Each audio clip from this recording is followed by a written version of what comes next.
Grab your fam and grab something to draw with, because it's time for family art making.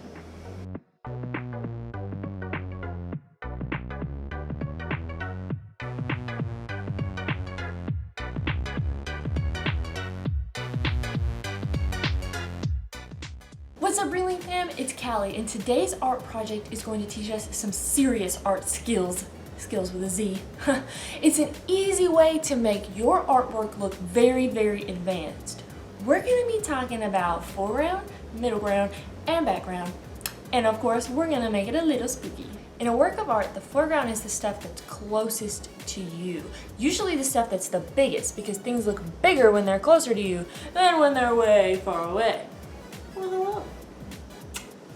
Now the background is what's farthest away. It's the stuff that usually looks pretty small in artwork, no matter how huge it might be in real life. If it's far away, it's gonna look pretty small compared to the stuff in the front.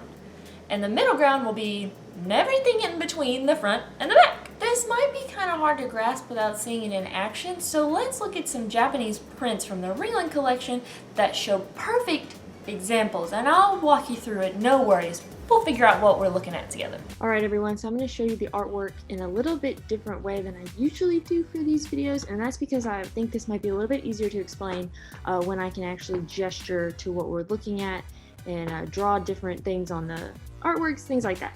So the first one that we have going on is this Japanese woodblock print called The Shore at Takanawa from the 36 Views of the Eastern Capital series by Hiroshige II. So, like I said before, the foreground is the things closest to you. Imagine you were here at the shore at Takanawa and you have a camera and you're taking the picture. The things closest to your lens would be the foreground. So let's take a look at this and figure out what is the foreground, middle ground, and background. So the foreground is the thing in the front, the closest to you. That would be this cow right here. You see how it is the biggest thing in the artwork.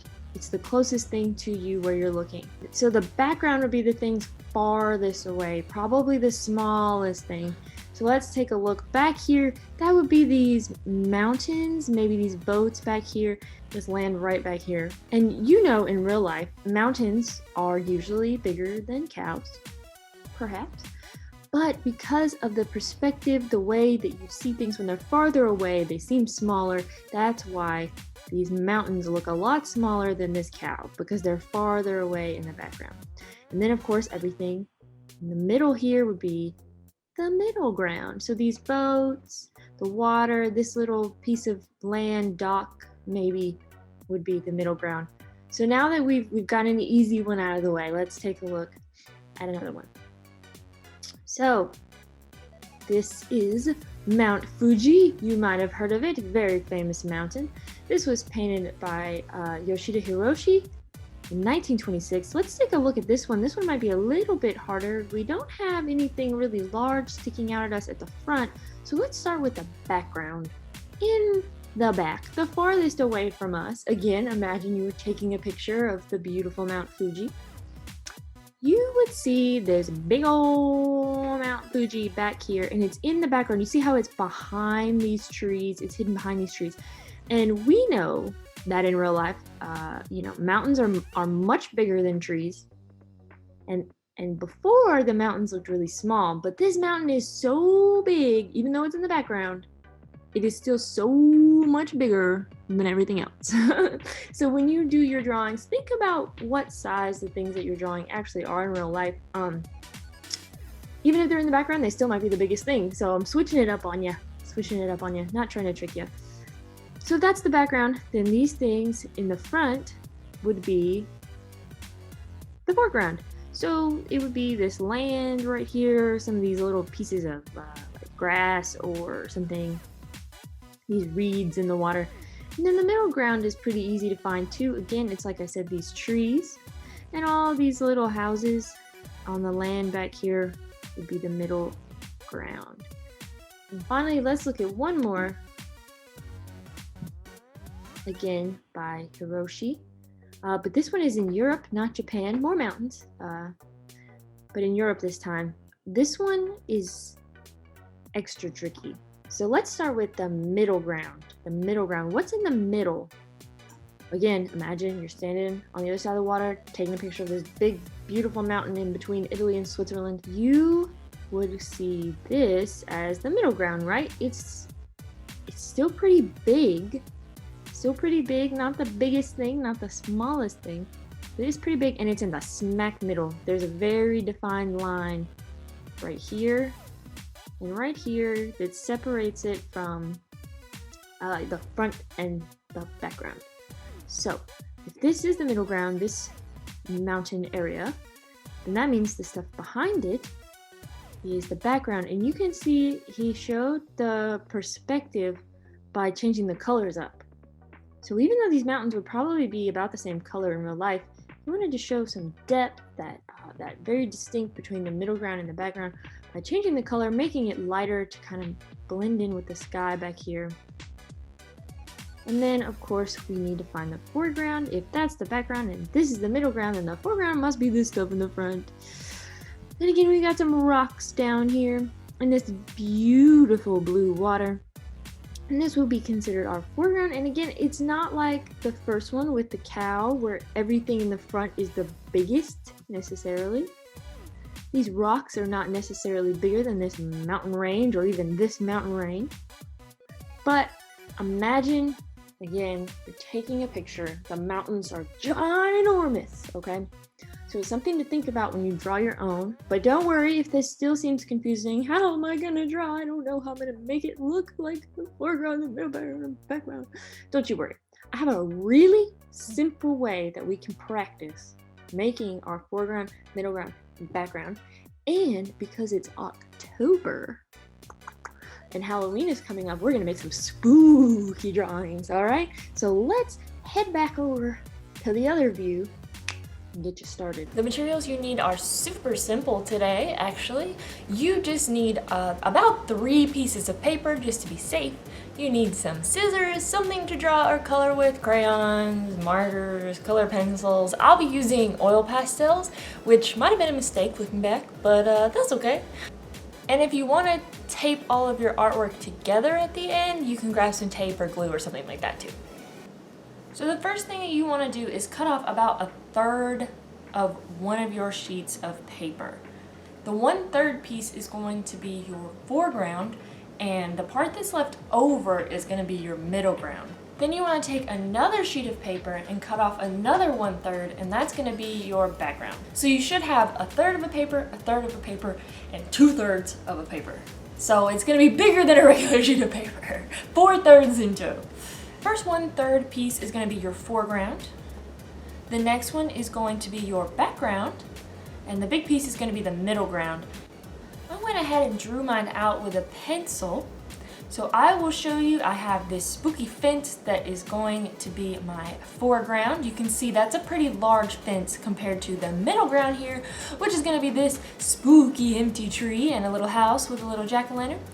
And when you put the pieces together, pay attention to if any of your objects might overlap, like you see how the tree is actually going to go into the foreground maybe. And then finally in the background, I'm going to have some hills and some little trees.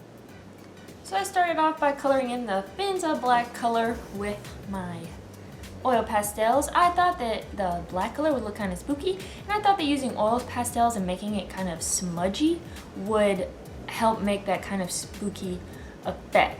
With oil pastels, you do go in with your finger or a Q-tip or something like that and smudge the color to fill out whatever you're trying to color. And then next I went in with scissors and I cut out the empty space around the fence because I wanted it to look layered and for the middle ground to peek through that fence. Next up, I started working on my middle ground. I drew in some green grass, and I have this spooky house that ended up changing the colors of the roof about 3 times because I thought it didn't look spooky enough to be that light, pretty purple color. And I have this creepy bare tree on the left here. We don't really get those in Florida. The leaves don't really fall off because it's so warm. So I tried my best. I went in with a red color, and then you'll see that I go over it with black because I could not find a brown oil pastel. So no worries if you don't have the colors you need. I thought it kind of made it look even spookier. I added more details to the house. I made a little jack-o'-lantern at the front, a little pathway so you could get up to the creepy door. And you can see the tree is really large, but still not large compared to that fence that I drew before. It'll make more sense when you see it all put together. I'm also asking you to please not judge my drawing skills with the oil pastels. I'm still learning how to use oil pastels, and also I tried to draw this really fast so I could get this video out for you today. And finally we have our background. I had some hills back here that I'm going in with a green color, and I will add some other colors to that too to make it a little bit darker. And then I'm going in with this blue that's going to be our dark blue spooky sky, leaving a space for a full moon, because of course what is spookier than a full moon for Halloween? Next you'll see that I go in with a black oil pastel and make the trees, and you see how much smaller they are than that tree in the middle ground? It's because they're on these hills far away in the background. Alright, and now finally the big reveal. We're going to put all three pieces together, cut around any pieces you might want to peek through. I cut around the top of the house, maybe around some of the tree, and you want to put those all together, and you can tape them on the back or glue them if you want them to really stay together. And once I put it together, I noticed that there were some empty spaces that needed to be filled in to make a little bit more sense. You know, the fence, the spaces in between the fence wouldn't actually be white. They would be the same color as the grass that's peeking through. So I went through and added a little bit of green so that it would make a little bit more sense when all put together.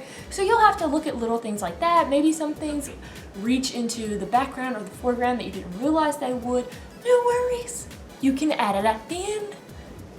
And here is my final completed spooky landscape of the foreground, middle ground, and background. I think it turned out pretty cool. And then let's rearrange it and see if it makes any sense. No. You see how it doesn't make any sense with all the little stuff in the front? It's a little bit easier way to understand and grasp this concept a little bit better, and then next time, as you keep going and going and going, you'll be able to do it without the three different pieces, and it'll look super cool. And that is my beautiful spooky landscape. I hope you guys like it, and I hope you enjoyed making your artwork with me as much as I enjoy making my artwork with you.